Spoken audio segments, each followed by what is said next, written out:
Moi, je suis très honorée d'être là. La physique-chimie, c'est une grande aventure pour moi depuis que je suis toute petite. Et je suis vraiment fière d'être avec des enseignants de physique-chimie. J'ai encore en tête mon professeur de 4e et de 3e, et ça a été un marqueur pour moi et un tournant. Je vous remercie pour ça et pour pouvoir aussi partager ce que j'ai fait depuis un petit moment, et on pourra en discuter après. Donc bien sûr, je vais discuter d'une partie de ma recherche. J'ai fait un choix. Ça fait quelques années que je travaille en tant qu'enseignante-chercheuse à l'université.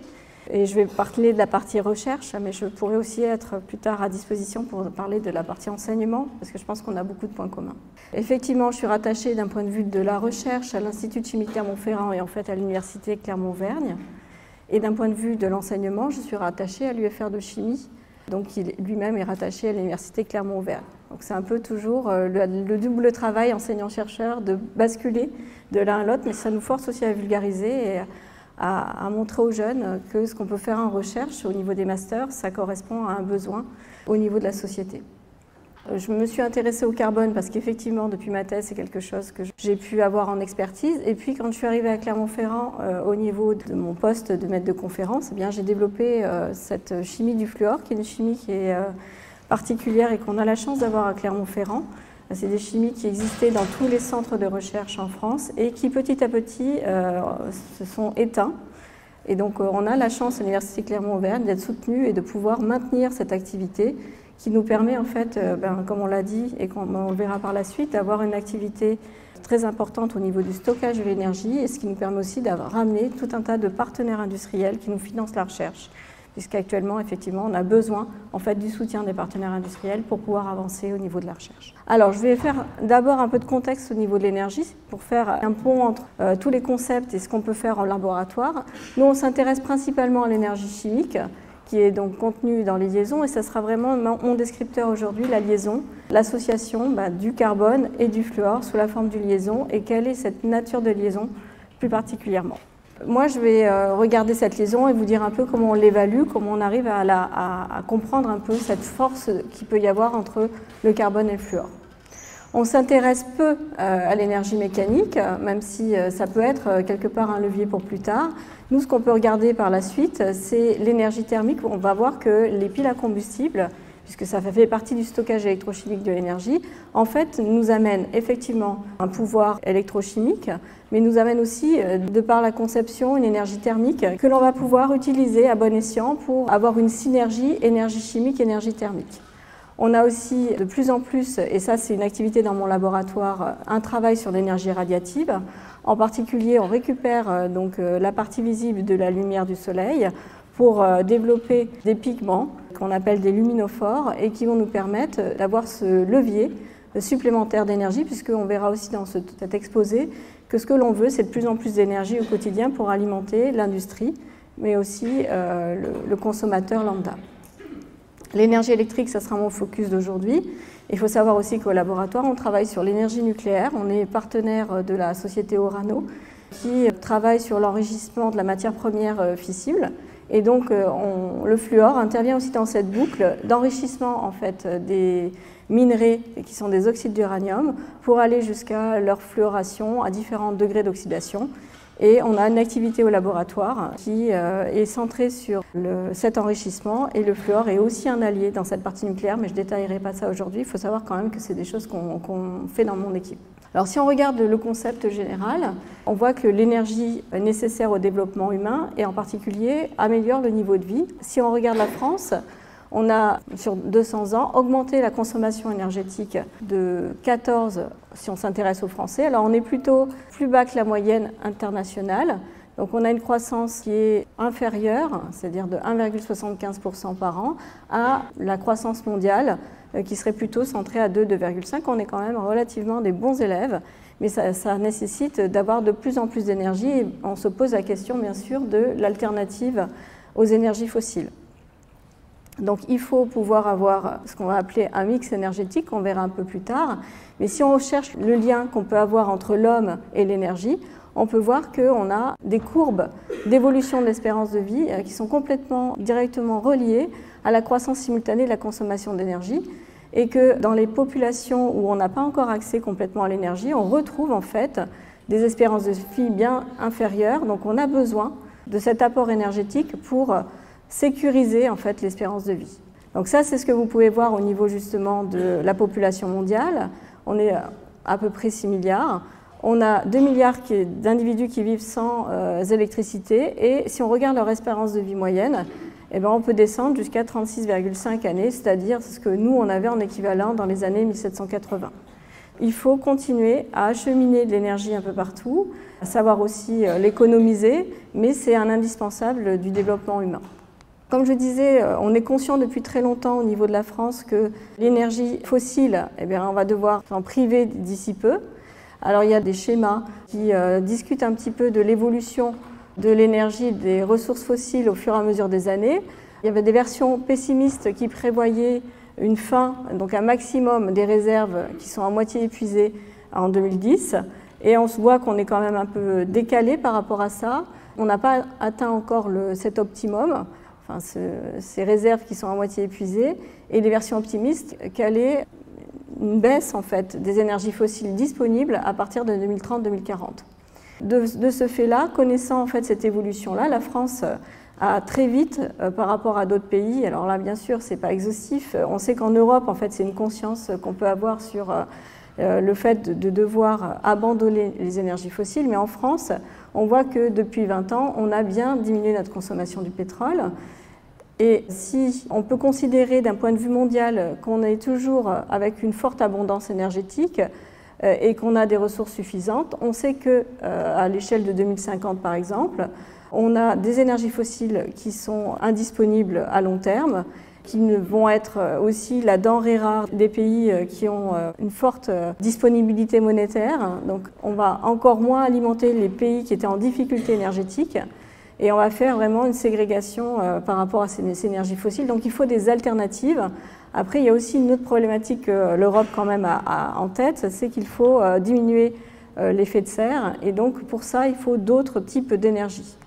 Donc en France, il y a un plan qui permet de travailler sur 6 scénarios à l'horizon 2050, qui va être d'avoir ce qu'on appelle le mix énergétique, c'est-à-dire une multiplicité d'acheminements d'énergie. Alors, de toute façon, naturellement, par rapport aux énergies fossiles, la France était positionnée en rupture avec l'énergie nucléaire.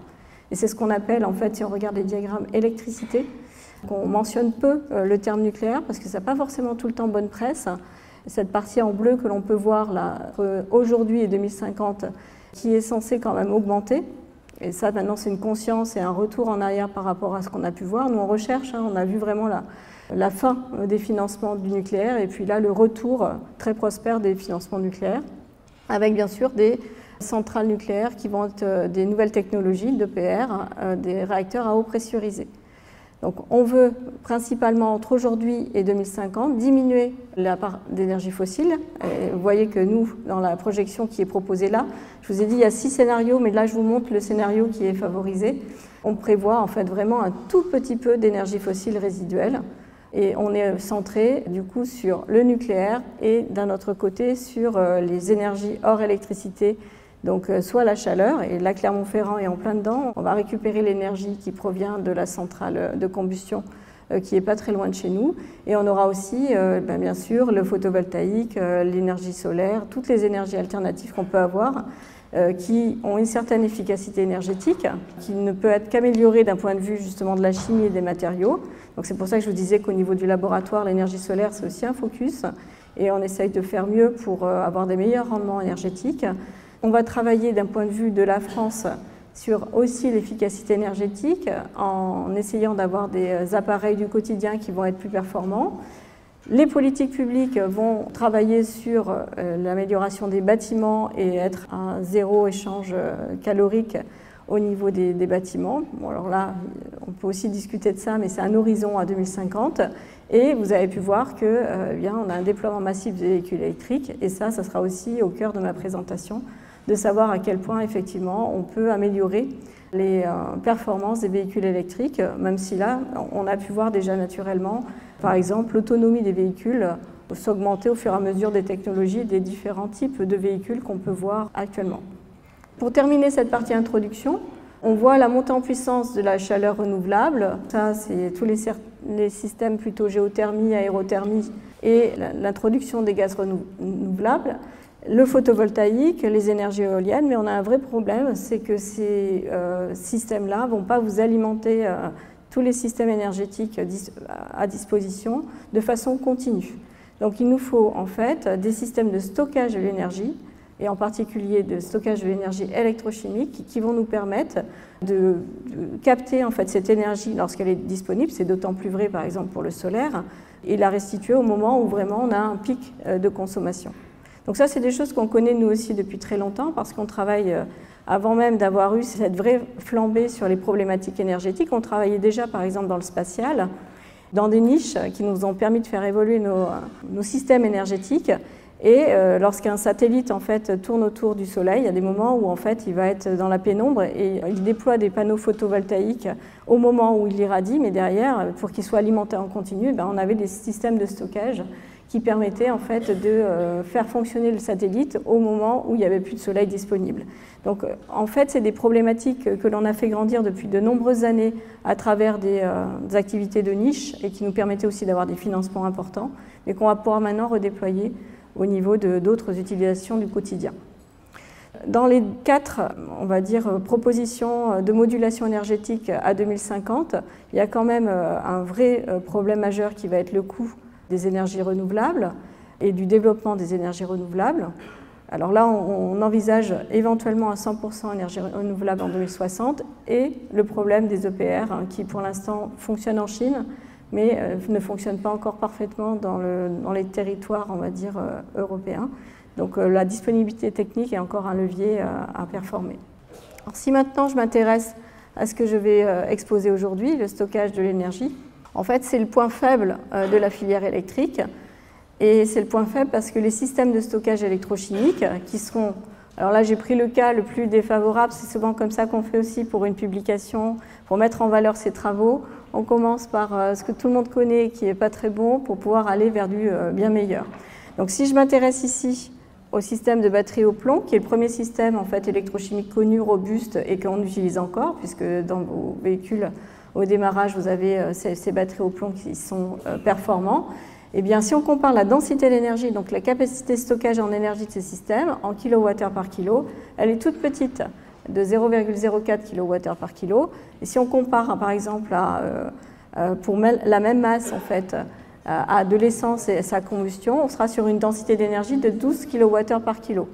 Donc, on a besoin d'embarquer, si on veut exactement la même performance pour un véhicule, par exemple électrique, on est obligé d'embarquer beaucoup de poids pour avoir la même densité d'énergie, puisque c'est ça la caractéristique qui va nous permettre de savoir là où on en est, enfin les besoins qu'a notre système. Et si on compare par rapport au nucléaire, vous voyez qu'ici on a quelque chose qui n'a rien à voir. Après, ce n'est pas quelque chose de mobile et qu'on peut mobiliser sur l'application de véhicules électriques. Donc ce n'est pas un système qui va pouvoir être une alternative, mais il faut être conscient que d'un point de vue de la densité d'énergie, on va avoir des grandes modulations en termes de performance. Donc moi, je vais m'intéresser au système de batterie, dans tout genre, et puis aussi, je vais m'intéresser aux systèmes qui font en fait les bords des diagrammes qui nous intéressent pour les applications de stockage de l'énergie, c'est-à-dire la puissance et l'énergie. Et si on veut une forte puissance, c'est-à-dire une performance qui va être délivrée dans un temps court, eh bien, on va avoir ici le meilleur des candidats qui va être les supercondensateurs. Donc ça sera la fin de mon exposé et c'est quelque part un petit hommage à Patrice Simon qui m'a permis d'être là et qui est vraiment quelqu'un d'internationalement reconnu et qui est français et qui fait un travail remarquable sur les supercondensateurs et qui est basé à Toulouse. On s'intéressera aussi aux batteries. On voit qu'il y a tout un tas de technologies possibles et bien sûr je ne veux pas tous les énumérer. On s'intéressera à la partie lithium-ion qui est actuellement sur un certain nombre de secteurs. Donc ça, c'est important de comprendre un peu le futur de ces systèmes-là. Je m'intéresserai aussi aux piles à combustible qui sont actuellement, donc les piles à hydrogène, qui sont de plus en plus répandues et qui sont en fait les systèmes qui vont nous permettre d'avoir le maximum d'énergie si on regarde ce type de diagramme. Mon exposé va tourner autour des 3 systèmes principaux de stockage électrochimique de l'énergie, les piles, les supercondensateurs et les piles à combustible, qui sont une catégorie un peu à part. Et bien sûr, je vais ramener la chimie que l'on peut faire au laboratoire qui traite de l'apport du fluor dans ces différents systèmes pour aller encore plus loin, pour améliorer les performances. Parce qu'à la base, vous verrez que le carbone était déjà présent. Et donc, c'était déjà un matériau indispensable des systèmes électrochimiques. Et le fluor, c'est lui qui va venir en complément pour avoir encore plus de performance. Alors déjà, pour se focaliser aujourd'hui sur les piles et les batteries, il faut comprendre un peu comment une batterie est constituée. Donc la plupart du temps, en fait, on va avoir une poudre qui va être préparée en laboratoire ou qui va être achetée chez un fournisseur. Et cette poudre, il faut arriver à l'enduire sur un collecteur de courant. Donc il va falloir la mettre en forme. Et donc pour arriver à avoir une tenue mécanique, on va rajouter un liant fluoré et on va rajouter aussi une poudre de carbone qui va nous permettre d'avoir de la conduction électronique. Donc dès en fait, la mise en forme ou l'obtention de l'électrode, positive ou négative, en fait, on voit que la chimie du fluor est là pour assurer la tenue mécanique. Donc ça, c'est un indispensable. La plupart des fabricants utilisent des liants fluorés pour pouvoir avoir cette action-là. Ensuite, on va avoir l'électrode positive, l'électrode négative qui vont être mises au point, qu'on va retrouver. Alors là, j'ai pris la vue éclatée d'une pile bouton, parce que c'est des choses qu'on fait au laboratoire. On a envie vraiment maintenant d'aller de la synthèse de nouveaux matériaux à l'obtention de leurs propriétés et faire des allers-retours propriétés-synthèse pour être sûr que ça correspond à une réalité terrain qui sera transférable industriellement. On va avoir du fluor déjà naturellement dans le liant de chaque électrode. Et puis après, on va retrouver aussi du fluor dans ce qu'on appelle l'électrolyte, c'est-à-dire un milieu liquide qui permet la conduction ionique entre les deux électrodes. Le principe même d'une batterie, c'est effectivement un échange ionique, et puis l'échange électronique se fait à l'extérieur du dispositif. Donc la chimie du fluor, elle est partout, dans tous les compartiments du système électrochimique, déjà naturellement, et nous, on cherche à renforcer en fait cette disponibilité du fluor pour augmenter les performances des systèmes. Alors pourquoi le fluor? J'ai vu en allant sur votre site que vous utilisiez pas mal l'élémentarium, donc je me suis dit que j'allais utiliser aussi ça comme source. Le fluor est un cas singulier. Nous, on enseigne justement dans la chimie des éléments les halogènes et les singularités des halogènes à partir de la deuxième année de la licence, parce qu'on va retrouver ici, vous voyez, un rayon de covalence, donc un rayon tout petit, qui va lui permettre en fait d'aller s'intégrer dans toutes les autres structures possibles et inimaginables. Donc c'est un élément qui est hyper réactif, donc plus précisément très oxydant, parce qu'il a une électronégativité exceptionnelle. D'ailleurs, c'est la référence en termes d'électronégativité. Et il a aussi une autre vertu, c'est qu'il est très simple à envisager d'un point de vue de la liaison chimique parce que son état d'oxydation est unique et est de -1. Donc quand on va venir l'associer, eh bien, on sait exactement comment il va réagir, comment il va partager en fait, ses électrons pour former des liaisons. Donc ça, c'est quelque chose qui est facile à aborder. Une fois qu'on va avoir intégré ce fluor dans une nouvelle matrice, c'est un gage de stabilité, c'est reconnu comme ça, pour un certain nombre d'applications. Forcément, aujourd'hui, ce sera électrochimique, mais ce n'est pas que ça. Dans les autres propriétés que confère le fluor, c'est aussi l'hydrophobicité. Et donc, nous, on a un gros travail au niveau du laboratoire sur le fait d'avoir des matières qui sont complètement inertes vis-à-vis de l'humidité et qui permettent, en fait, par exemple, un déperlement de l'eau pour des applications diverses et variées. Alors, si je reviens sur les systèmes électrochimiques, si on veut améliorer les systèmes électrochimiques, en fait, on a deux actions principales à avoir en tête. Augmenter la tension du système, donc se dire, bah, tiens, j'achète des piles tous les jours et finalement, qu'est-ce que j'ai comme tension d'utilisation en tête? Il faut savoir que la plupart du temps, c'est des montages en série ou en parallèle de différents systèmes. Mais si je pense à des systèmes unitaires et je me dis, rien qu'avec un couple électrochimique, qu'est-ce que je peux avoir comme tension? Je vais aller regarder mes tables redox et puis je vais voir qu'en fait, eh bien, pour avoir la pile qui aurait la plus forte différence de potentiel, il faudrait que j'associe ici un système à base de fluor gazeux avec un système de type lithium-métal. Et là, ça me ferait une différence de potentiel qui est autour de 6 volts, un petit peu moins, et qui serait la pile idéale si vraiment je voulais maximiser en fait la tension. Bon, il y a quand même quelques petites contraintes. Le fluor étant gazeux et étant très réactif, ce n'est pas manipulable en l'état ou pour des niches. Donc si on envisage cette pile pour le quotidien, c'est juste pas possible. Et puis après, par rapport au lithium, alors on entend beaucoup d'amalgame entre quand il y a des accidents avec les batteries lithium-ion. Moi, c'est ce que je demande aussi à mes étudiants. Y a-t-il du lithium-métal dans une batterie lithium-ion? Non, il n'y a pas de lithium-métal, il y a bien des ions lithium. Mais en soi, si on voulait avoir encore une fois la batterie qui aurait la plus forte différence de potentiel, eh bien il faudrait embarquer dans ces batteries-là du lithium-métal. Alors ça, là tout de suite, ça n'existe pas, mais en laboratoire, ça existe. Donc on peut se dire que d'ici 5 à 10 ans, on aura quand même du lithium-métal qui va arriver au côté anode, parce qu'on est en train vraiment de rendre plus robuste en fait la difficulté de manipulation au lithium et sa forte réactivité vis-à-vis de l'humidité de l'air. Donc la pile idéale, c'est celle-là, mais elle n'existe pas. Ça a l'avantage pour nous de nous donner des trajectoires, de nous dire, bah, tiens, on sait qu'on peut aller jusque-là, donc comment faire, connaissant cette chimie-là, pour avancer dans ces deux directions opposées. Le lithium métal, non pas pour l'instant, donc on utilise le lithium ionique, qui nous permet d'avoir quelque part les propriétés d'intérêt du lithium métal. Et pour le fluor, on ne peut pas utiliser du fluor gazeux. Comment fait-on pour quand même bénéficier de ces propriétés? C'est ce qu'on va voir juste après. Avant d'aller justement sur le fluor et de son incorporation, il faut connaître la deuxième type de performance qui est regardée au niveau des batteries. C'est la durée d'utilisation.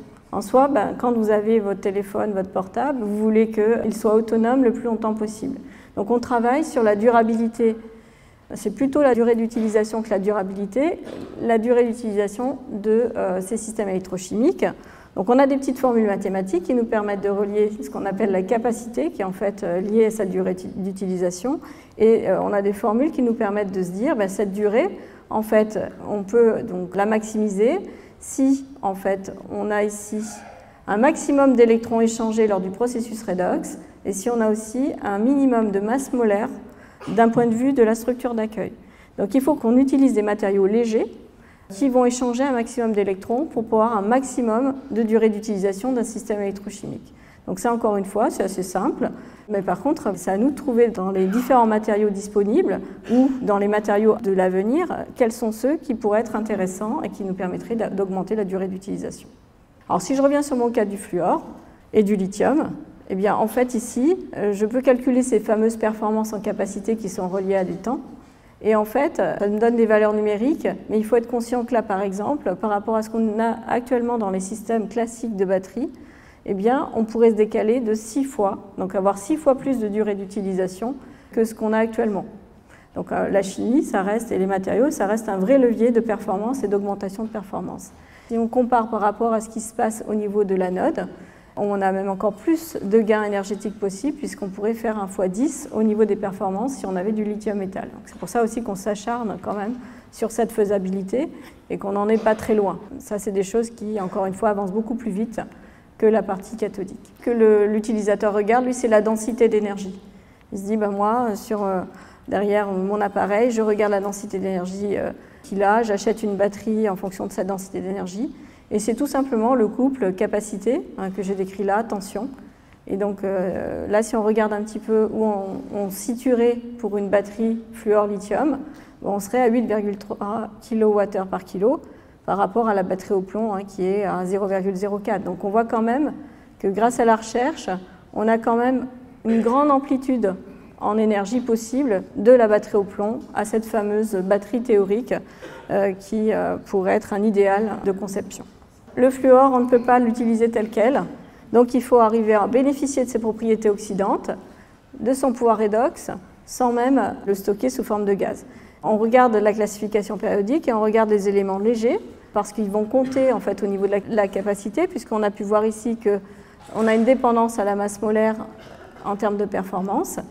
Et si je veux donc avoir un maximum de fluor embarqué dans un matériau hôte, eh bien, je vais aller chercher un élément qui va être léger d'un point de vue de sa masse molaire et qui va aussi ne pas avoir de propriété d'oxydoréduction qui viendrait contrebalancer en fait, le bénéfice du fluor. Donc là, il y a un matériau de choix et donc là, je reviens un peu sur ma petite histoire du carbone et du fluor, puisque un des matériaux idéaux, c'est le carbone. Et par synthèse, on arrive à former une nouvelle classe de matériaux qui s'appelle les carbones fluorés. Et si on regarde les potentiels donc, théoriques qui sont possibles grâce à des piles lithium-métal carbone fluoré avec différentes forces de liaison, eh bien, on voit qu'on n'est pas effectivement à cette théorie de 5,89, mais on s'en rapproche. Et le fluor arrive à s'exprimer au niveau du potentiel redox au maximum. Au laboratoire, et quand je suis arrivée au laboratoire, ce sont des anciens qui m'ont formée à cette chimie-là. Mon premier cas d'école, ça a été de travailler sur ces fameux carbones fluorés. Et on a pu faire évoluer en fait, les méthodes de synthèse et aussi la nature des carbones fluorés par le choix du précurseur carboné. On a un arsenal de méthodes de fluoration qui a grandi au fur et à mesure des années, qu'on a de cesse de faire grandir.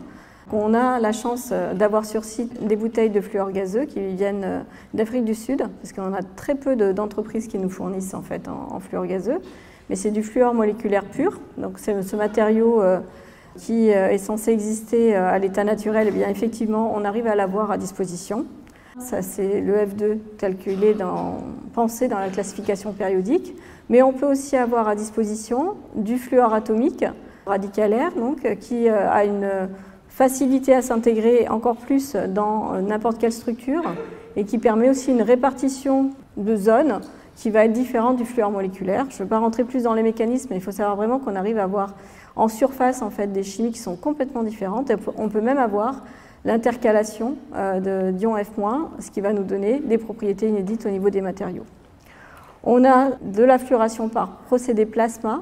On va profiter d'une différence de potentiel très forte dans des bâtis qui ressemblent à ça et qui vont ioniser en fait l'argon, qui est normalement un gaz neutre, mais bien sûr, dans certaines conditions, on arrive aussi à en faire un réactif. Cet argon qui va être ionisé, ce CF4 qui va être ionisé, va nous permettre une fluoration qui est un peu différente, donc qui va s'adapter au cahier des charges souhaité par le partenaire.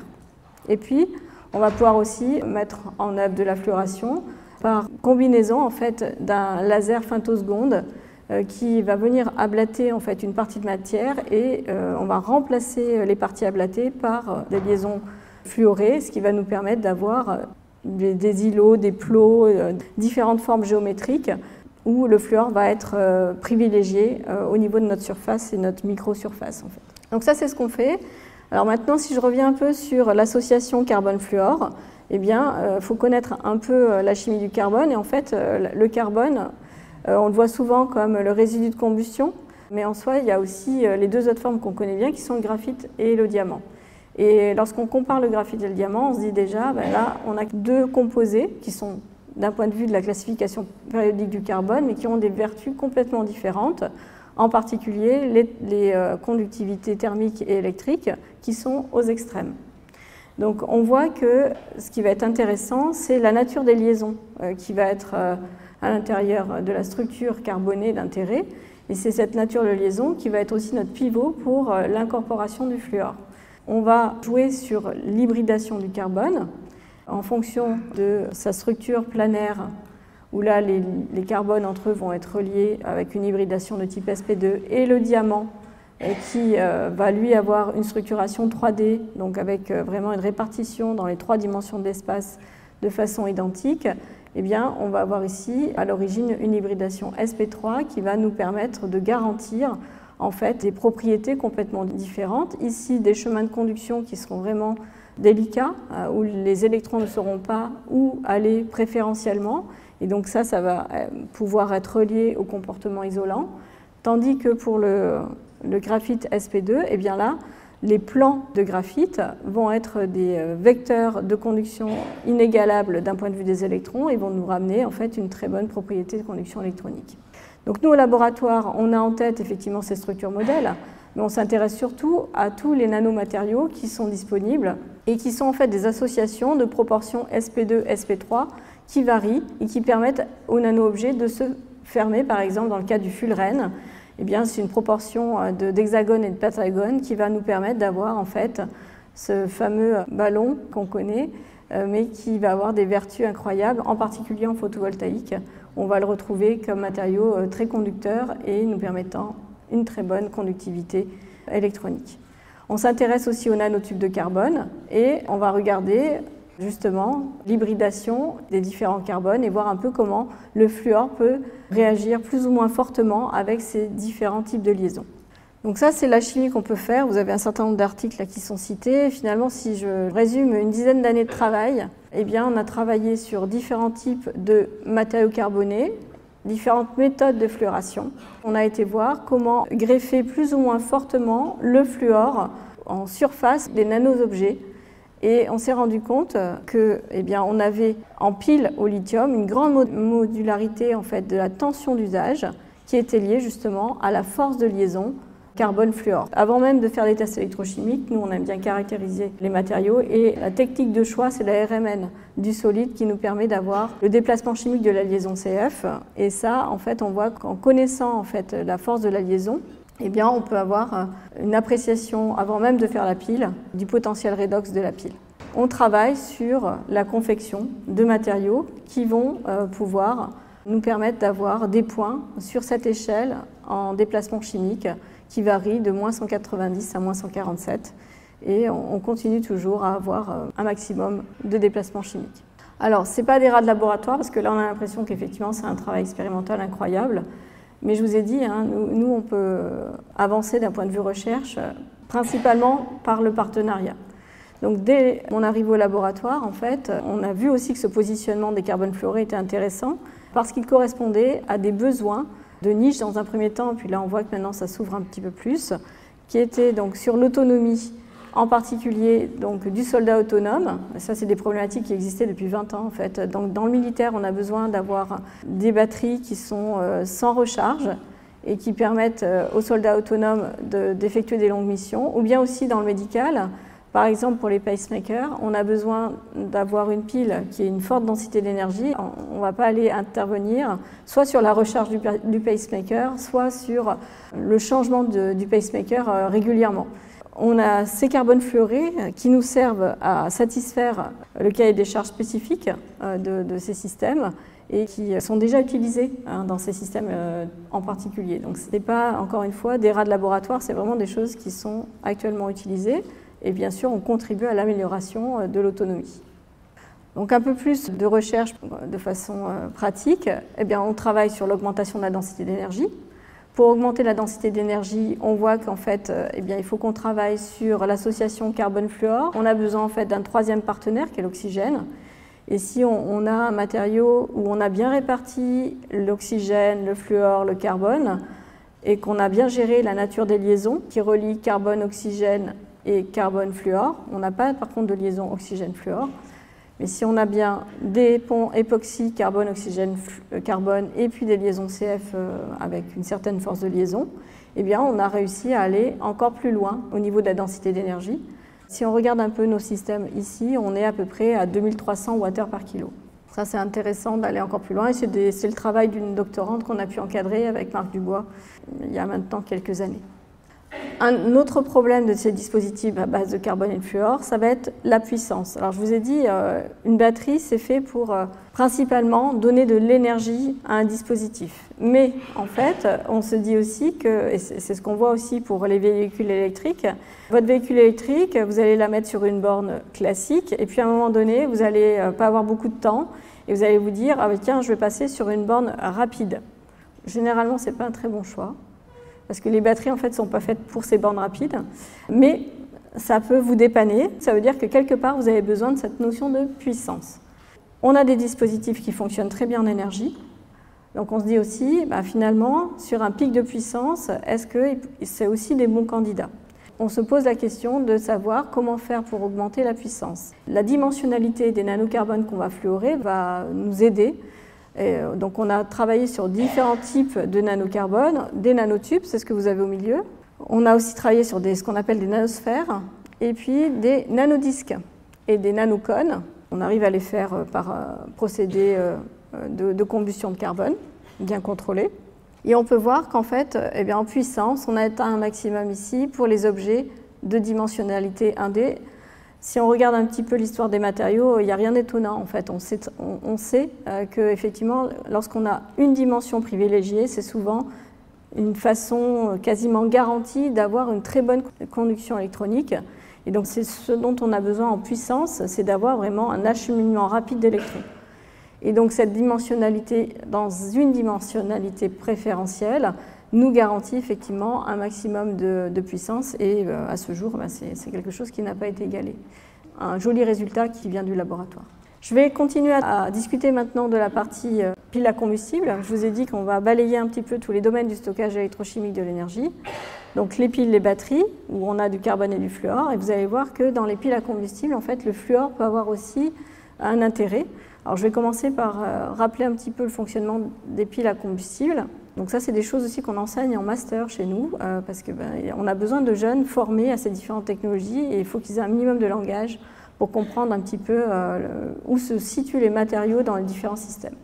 Donc en soi, là, j'ai fait un choix. Il faut être bien conscient de ça, c'est que derrière la famille des piles à combustible, en fait, il y a à peu près 6 technologies qui actuellement sont en train d'être développées.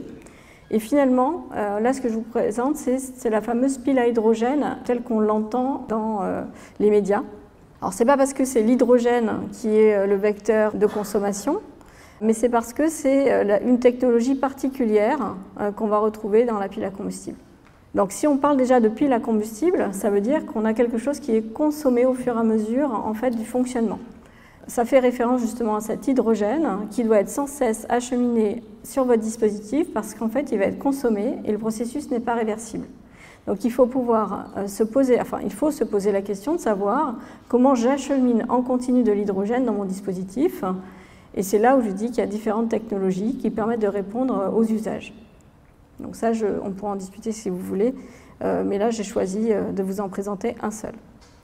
Il y a un autre combustible en fait, dans ce système-là, mais qu'on ne considère pas comme combustible, c'est l'oxygène, puisque en fait, on va utiliser l'oxygène dans l'air pour arriver à faire de l'oxydoréduction. Et donc, comme l'oxygène est un vivier inépuisable, considéré comme inépuisable, eh bien, on ne fait pas référence à l'oxygène comme un combustible. Pourtant, en fait, lui aussi, il est détruit au fur et à mesure et l'hydrogène et l'oxygène sont transformés en quelque chose de vertueux. C'est pour ça qu'on parle souvent de la pile à combustible comme un dispositif vert ou de développement durable, parce qu'on forme derrière en fait, de l'eau. Donc, qu'est-ce qui se passe plus particulièrement au niveau de l'oxydoréduction? C'est assez simple. De l'hydrogène qui se transforme et c'est là où j'ai fait un choix de technologie, en protons. Et puis, ces protons vont devoir être acheminés à travers l'électrolyte pour aller réagir avec l'oxygène et former cette fameuse eau, qui est donc un produit qui est complètement neutre et qui n'est pas à gérer aussi. Donc, on laisse partir cette eau parce qu'en fait, on a un fonctionnement qui est en température environ à 80 degrés. Si on regarde un petit peu l'état de l'art sur les piles à combustible, qui s'appellent plus particulièrement dans notre cas PEMFC, donc parce qu'elles échangent des protons, eh bien, on voit que le fluor est déjà aussi présent, puisqu'on utilise ici, pour la mobilité des ions H+, une membrane, un plastique poreux, qui est une marque déposée de Dupont-Nemours qui s'appelle du Nafion, et je vous ai mis un petit peu la formule développée en fait, de ce Nafion. C'est l'association de chaînes carbonées fluorées, et on retrouve un peu d'oxygène aussi dans l'histoire, et un agent qui est greffé et qui va nous permettre en fait, la mobilité protonique, parce qu'ici on a justement un proton porté sur cette chaîne de Nafion, et qui va être particulièrement mobile et mobilisable tout au long en fait, de l'épaisseur de la membrane. Donc cette pile à combustible, pour pouvoir avoir la mobilité protonique, donc un maximum de conductivité ionique, eh bien, il faut la faire travailler à 80 degrés. Donc là, tout de suite, c'est la température d'usage classique. Et ça, c'est une des limitations, et c'est ce que je vous ai mis juste après, c'est finalement quels sont les deux verrous technologiques actuels. Eh bien, c'est la notion d'énergie disponible dans votre système électrochimique. Donc, en théorie, si on fait des calculs grâce à mes petites équations juste avant, eh bien, je devrais avoir un potentiel théorique de fonctionnement qui est de environ 1,23 volts. C'est les équations redox classiques de l'oxygène, de l'hydrogène pour former de l'eau. On sait en fait qu'on peut aller un petit peu plus haut d'un point de vue théorique si on joue en fait sur les effets de surtension. Ce potentiel théorique pourrait même être un peu plus élevé en dispositif et pourrait aller jusqu'à 1,48. Mais en fait, si on regarde ce qui se passe d'un point de vue concret, expérimental, en fonction du courant appliqué à votre dispositif, ben on voit que sur ce total, qui pourrait être à 1,23 encore une fois, ou à 1,48 dans le meilleur des cas, eh bien, on a en disponible beaucoup moins, à peu près la moitié. C'est la partie électrique qui nous intéresse, et qu'une grosse partie en fait, de l'énergie qui est fournie eh bien, se transforme en thermique.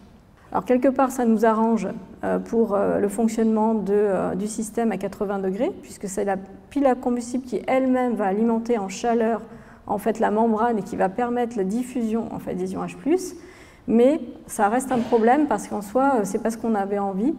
Et on voulait avoir l'électricité complètement disponible et pas un mix énergétique, chaleur-électricité.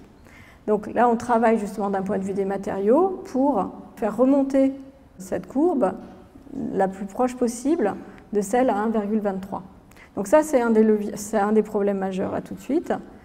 Et il y en a un autre, c'est que j'ai dit que c'était vertueux, on formait de l'eau, mais en fait, en soi, l'oxyde de réduction, on sait très bien que dans les conditions d'usage, on peut avoir des équations redox qui sont compétitives.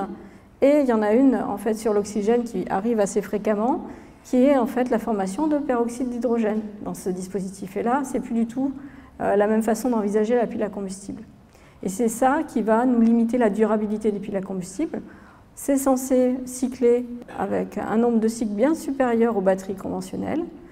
Et pourtant, en fait, à l'usage, là tout de suite, on a une durée d'utilisation qui est largement inférieure parce qu'en fait, on a des réactions secondaires qui interviennent. Et dans les réactions secondaires, principalement, on va avoir ici ce peroxyde d'hydrogène qui va être formé et qui va être un oxydant puissant et qui va venir perturber en fait, le milieu dans lequel évoluent les protons et tous les gaz et le dispositif en tant que tel. En particulier, eh bien, dans ce dispositif qui est ici, ça c'est typiquement la pile à hydrogène. Ici, on a l'hydrogène qui arrive et qui va, à travers des plaques bipolaires, être capté et concentré à la surface de la partie qui va être le cœur de l'oxyde de réduction. Eh bien, on a ici, on va avoir l'oxyde de réduction, transformation d'hydrogène en H+. Et pour arriver à augmenter le rendement de transformation, eh bien, on va avoir ici, c'est cette partie qui est mentionnée là, ce qu'on appelle la partie électrocatalytique, c'est-à-dire une partie qui accueille l'hydrogène et qui le transforme avec le meilleur des rendements possibles. De quoi est constitué cet électrocatalyseur? De carbone. Encore une fois, on retrouve le carbone comme un élément majeur, mais aussi en fait des petits points verts qui sont mentionnés là, qui sont du platine. Et c'est ce platine qui va être finalement l'élément majeur de catalyse de transformation d'hydrogène en H+. Donc on a ce platine qui est présent ici, mais qui est dispersé dans une matrice carbonée. Et quand on va quelque part avoir du peroxyde d'hydrogène qui va être formé, ce peroxyde d'hydrogène va réagir un peu avec le platine, mais pas tant que ça. Par contre, au niveau du carbone support, eh bien, ce carbone, lui, va être grignoté, il va être transformé par le peroxyde d'hydrogène et donc il va perdre en efficacité. Donc on a un travail à faire sur l'amélioration de la stabilité du carbone vis-à-vis de ces conditions perturbatrices de peroxyde d'hydrogène. Alors au laboratoire, on s'est intéressé justement à la sélection du meilleur des candidats carbonés. Et on a travaillé entre autres avec les mines et puis avec un laboratoire à Grenoble et puis une entreprise aussi qui nous a permis de nous coller à la réalité terrain.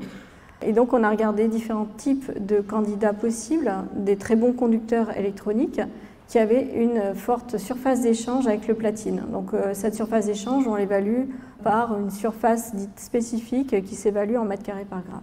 Donc là, on voit des valeurs qui sont assez intéressantes en surface d'échange. On a un maximum qui est ici, à 800 environ mètres carrés par gramme. On a regardé les performances de ces différents matériaux. On a regardé aussi l'effet de la chimie de surface de ces matériaux. Et entre autres, on peut comparer les deux noirs de carbone, qu'on peut retrouver aussi par exemple dans des pneumatiques.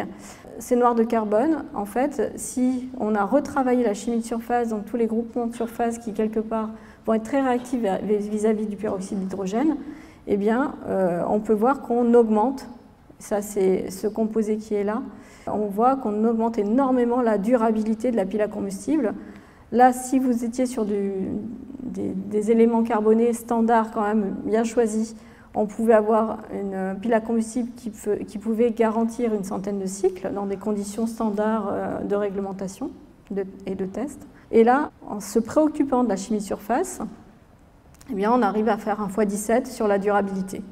Donc ça, c'est intéressant, d'autant plus que la durabilité qui est mentionnée là n'était pas aussi en phase avec la propriété intrinsèque de la pile à combustible, qui est l'échange de courant électrique, qui s'évalue par cette grandeur qui est là, et on voit qu'elle est directement proportionnelle à la surface spécifique. C'est-à-dire que plus vous avez une surface d'échange importante, plus vous allez avoir un rendement catalytique important.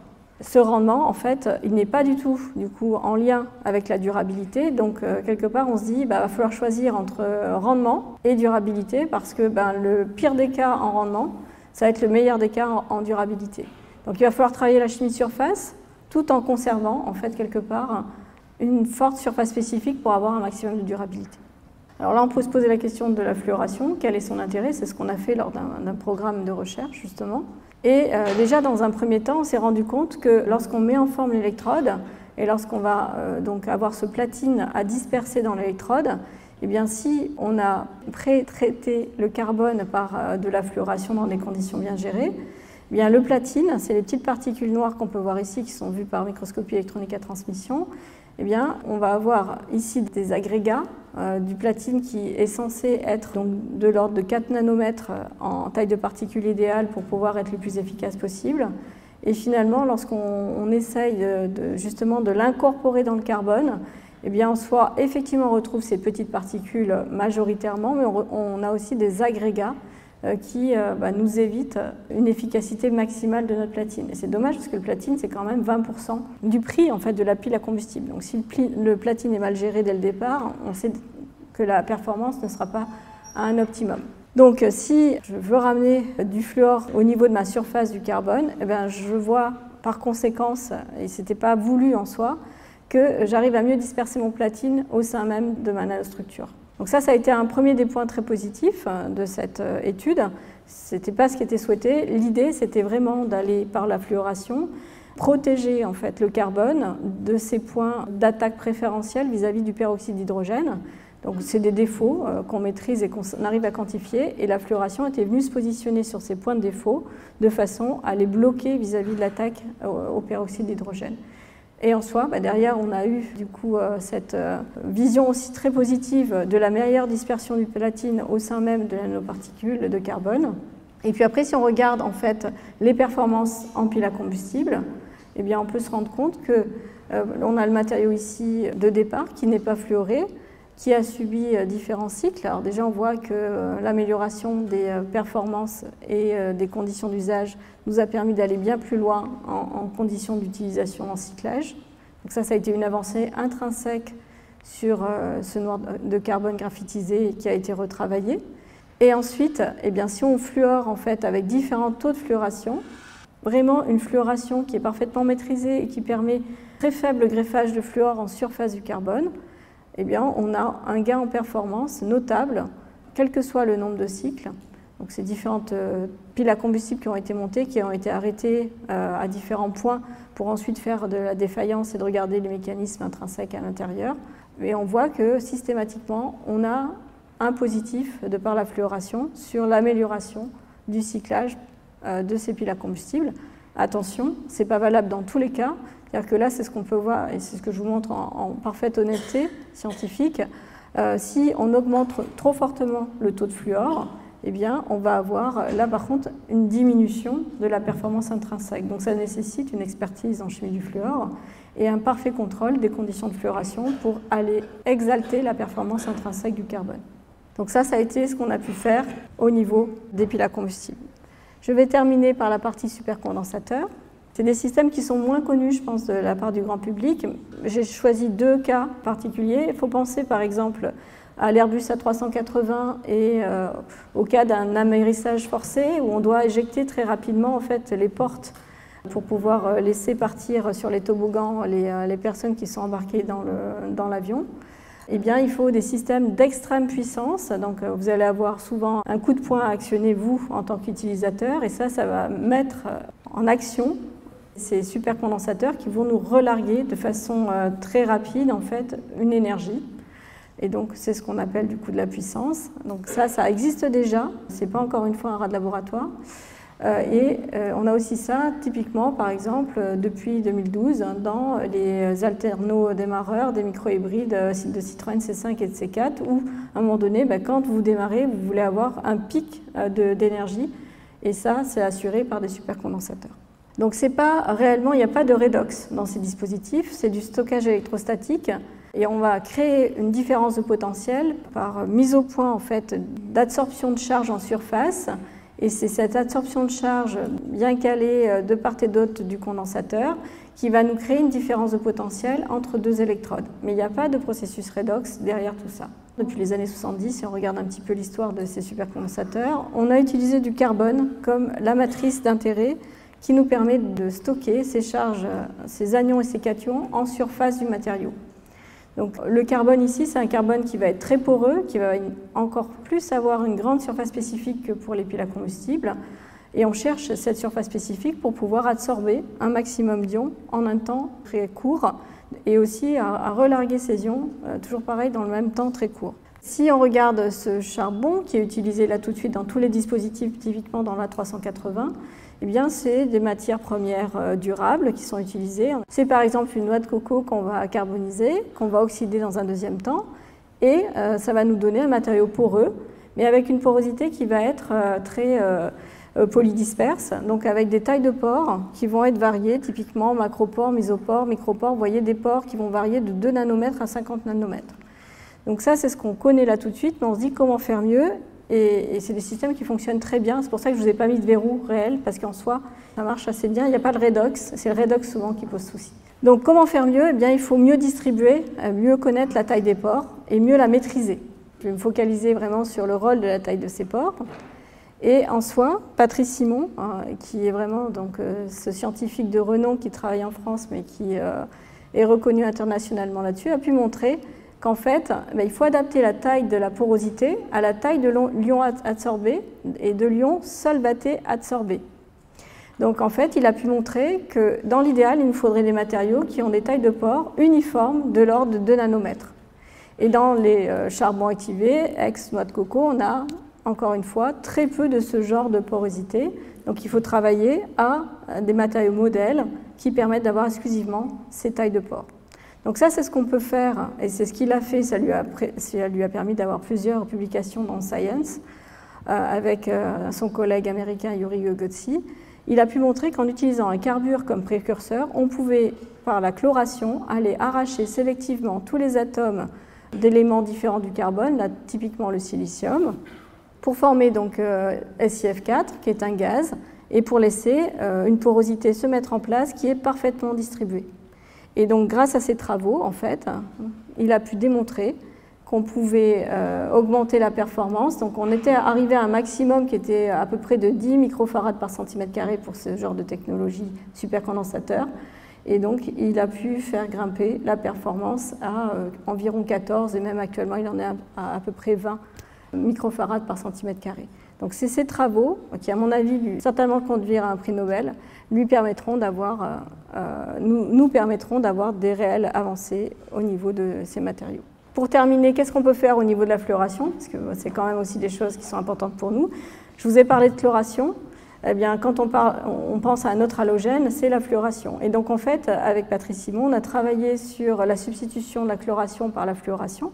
Et en fait, on a réussi de la même façon à avoir ce même genre de carbone monocentré en taille de pore. Et l'intérêt de la fluoration, c'est que le fluor est beaucoup plus réactif que le chlore et on a abaissé les températures de transformation. On était juste avant à environ 1200 degrés en maximum et là on est à 400 degrés. Donc ça a été un premier point positif. Et si on regarde les performances en système de type supercondensateur, eh bien on a pu aussi multiplier par 1,5 environ les performances supercondensateurs. Donc c'est des choses qu'on développe encore et on sait que ce sera aussi l'avenir pour ces systèmes. Pour conclure, j'espère vous avoir montré qu'en fait, la fluoration, je vais revenir là-dessus parce que je suis responsable d'une équipe de recherche qui travaille et qui est centrée sur la chimie du fluor. Ça a des vertus pour le stockage électrochimique de l'énergie. Ça permet, dans un premier temps, de stabiliser n'importe quel matériau vis-à-vis des conditions un peu extrêmes de l'électrochimie d'une batterie, d'une pile ou bien même d'un supercondensateur. Ça nous permettra d'augmenter l'autonomie de nos systèmes et donc d'avoir des meilleures densités d'énergie. Ça permet en fait en soi de faciliter la mobilité des ions lithium, si on s'intéresse aux batteries lithium-ion, et on augmente la conductivité électronique des oxydes qui sont la chimie en fait, des matériaux d'électrode actuels.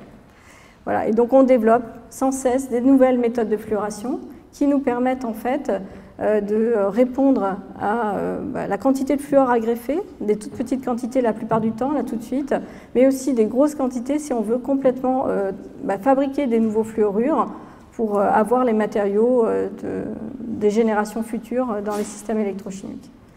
Donc pour terminer, voilà, c'est l'équipe que j'anime actuellement. On est donc 6 enseignants-chercheurs et on a 2 chargés de recherche CNRS qui sont dans l'équipe. Et bien sûr, on est accompagné au quotidien par nos petites mains, qui sont nos doctorants et nos post-doctorants, qui sont financés, comme vous pouvez le voir, par un certain nombre de partenaires industriels dans l'énergie, la SAFT, qui est un leader au niveau des batteries français, le Centre national d'études spatiales et, comme je disais aussi, par exemple, Orano, qui travaille dans le nucléaire. Et je vous remercie. Si vous avez des questions, je serai très contente d'y répondre.